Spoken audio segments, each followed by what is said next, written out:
Hi guys and welcome back to the channel. Today I've got two replays in the Eastern Alliance Era 2 Premium Medium Tank, the WZ-122. Now this is the Chinese designed medium tank in the Eastern Alliance Era 2 Premium part of the tech tree. That was a mouthful. And it has a 120mm gun with 370 odd pen on its APFS DS, which 370 pen is decent for when you're fairly close range, but when you're actually playing a bit further distance, you're wanting to be able to push 400 pen like a lot of tanks at Era 2. You're gonna struggle with the main culprit here is the FV4211, alright? That's the main problem. If you have 400 plus pen, you don't really struggle to pen them as much. Whereas if you have lower than 400, that's where it's a real problem and they're just a real pain in the ass to pen. So it would be nicer if it was a little bit higher, but it's what it is. The gun is the way it is because you do also get the 80 GMs, which have like 480 pen, I believe, something like that, for 800 damage, and they do a lot of they do hurt when they hit like that, and the ability to double tap with this tank is great. So launch them 80 GM, switch to the main gun, and then pen them with that gun as well. It's a deadly combination that can be used to great effect. You can just double tap people with it, and it's definitely a lot of fun and very good in that way. I have a lot of fun with this tank because, like I say, you can just 80 GM people and you can also just fire your gun at them, which is definitely a nice thing for the tank. And people underestimate that a lot when they face you as well, which is funny, to be perfectly honest, because you're like, you know what, I'll just fire at them single shot, and then you launch the 80 GM at them, and you know, before they know it, you've done like 1200 damage to them. It's a pretty fun little tank, this. So in terms of a crew on the WZ-122, I run Born Leader, Rapid Reload, Sixth Sense, Trap Mechanics, Situational Awareness, Steady Aim, Run and Gun, and Snapshot and Camouflage Expertise. Yeah, I run all the gun perks to make the gun as good as possible, because that's, well, what you kind of want to do. You want to make sure that your gun is always going to be performing at the best it can in Era 2 and Era 1. And yeah, I run the camo perk as well to make sure that the tank can stay a bit more stealthed while I'm launching the missiles, because that way they might have longer to hit the target before I get spotted, and it's nicer to stay unspotted for as long as possible so you can surprise people with the missiles and get the shots launched in with it. To add to that with equipment, I run rammer, vert stabs, and camo net. Camo net again to knock the camo down for that, so I can stay unspotted for longer and therefore catch people out with the missiles. Vert stabs to make the gun as good as possible again, like I say, and rammer to make the DPM as good as possible. So in this game on Vineyards, we've managed to do 2.2k damage. We ended up... Oh, there goes the chieftain. Oh, dear. Yeah, we managed to track that chieftain behind that building. And as soon as I tracked him, I was like, you know what, I'm launching the missile. That's it, the missile's going in. And we unracked him for a good amount. The good 1600 there. Which is just hilarious with the ATGMs. It's always nice to do. Because obviously ATGMs in this era have higher module damage. They have pretty high module damage in general. So if they hit something generally in the ammo rack or something like that, it's going to hurt, and it's probably going to blow someone's head off. I've blown quite a few heads off with the ATGMs, and it's pretty funny when you actually do it, because you're just like, hey, there it goes, you know. So right there, I fired an ATGM at that T-72. It was spotted. But you could see movement, and I could see what looked like a leopard. So I was like, you know what, that T-72's got away. I'm just going to aim to the left here, and I think that leopard's still there, and we end up hitting him. Now we're trying to help Lee out, who's pushed forward along the 0 line. He's in the M50, so he's quite hard to spot. And he was like, right, I'm going to pull forward. I'm going to try and spot them all so you can start shooting them all. And it's like, yeah, that's a fair point. We've got a decent gun line. We can start doing that. So he's actually spotting them up.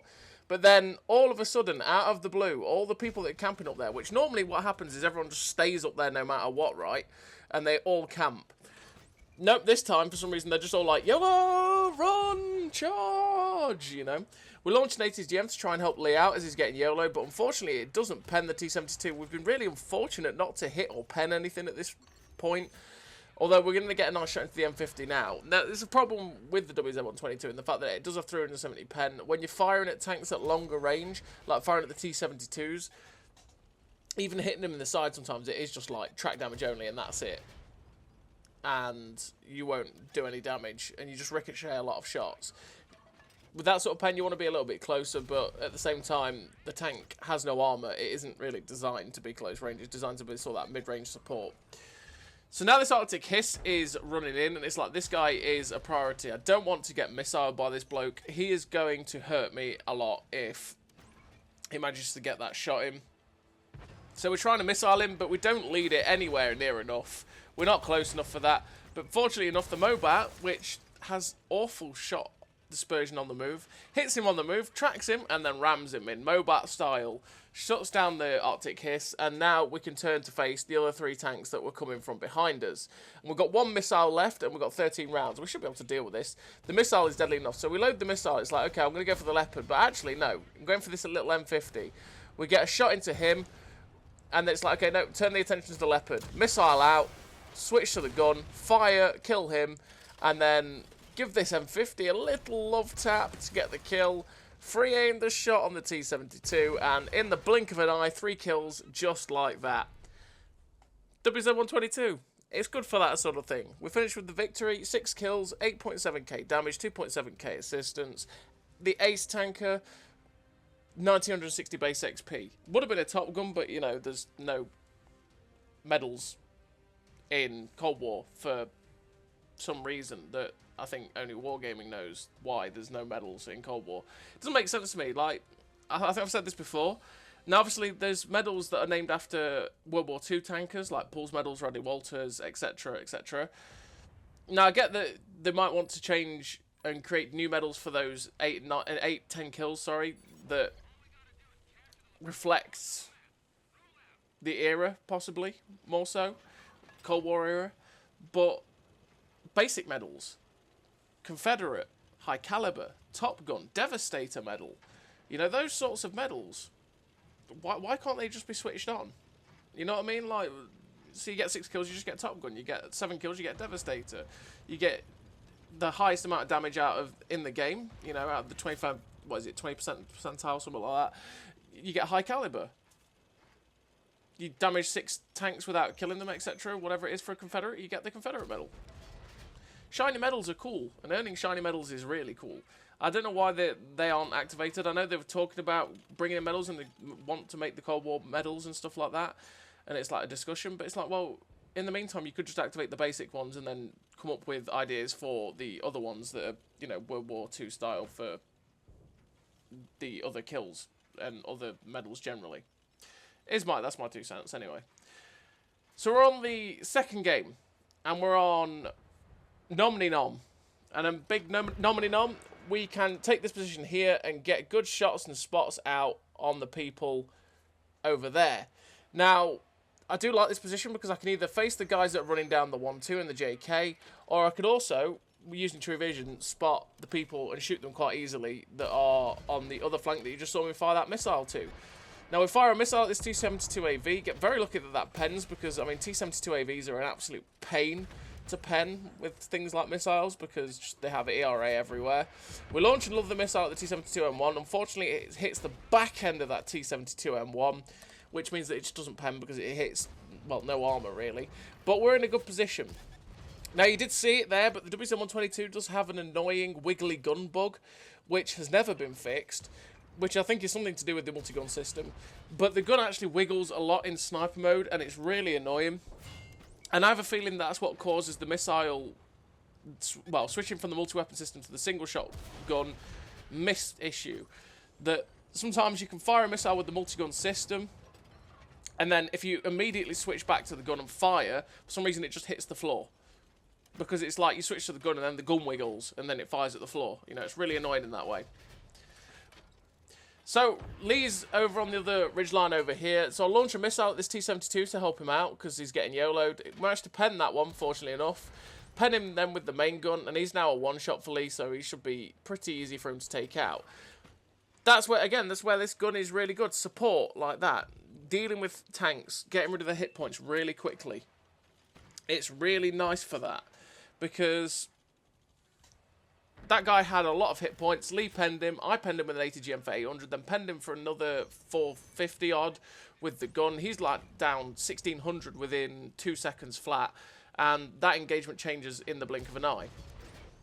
Now, we aimed a shot on the move at the Leopard 1A5, but unfortunately it missed. Then we launched that was a misplay. We launched an ATGM at him. We shouldn't have done that. That's a waste of the ATGM, and the problem that, yeah, that's the bug, by the way.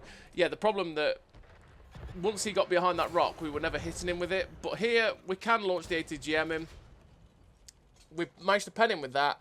Pen him with the main gun. We're getting the ATGM in again. Launch that. Kills the 185. Then the Scorpion 90 is coming in, and we finish him off. WZ-122, in a nutshell. Get attacked by the two guys. Dealt with them easily, because we could just switch to the ATGMs and then switch to the main cannon. So this T72M1's here, we pen in with the ATGM for only like 300 because of the way ATGMs work. I think it does damage for so many layers of armor it pens or something like that. I don't know the true mechanics behind the ATGMs. It's a bit hazy. But it's like, that's the reason you get random damages. Sometimes you'll do like 60 damage with an ATGM, and you'll be like, what? It's because you pen like 1 or 2 layers of spaced armor, but not the other 3, or whatever the random mad armor layouts that they have in Cold War. So, anyway, we've dealt with everything on this flank. Now there's a T-72. I'm not that scared of a T-72, to be perfectly honest, but we do get a shot in to track him. T-72s are really easy to pen. They're pretty easy to deal with.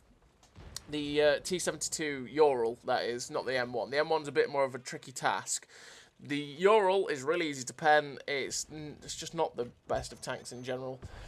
And it gets played like an idiot, generally. Like, the amount of them that you see that just full send people and don't use their tank wisely is incredible.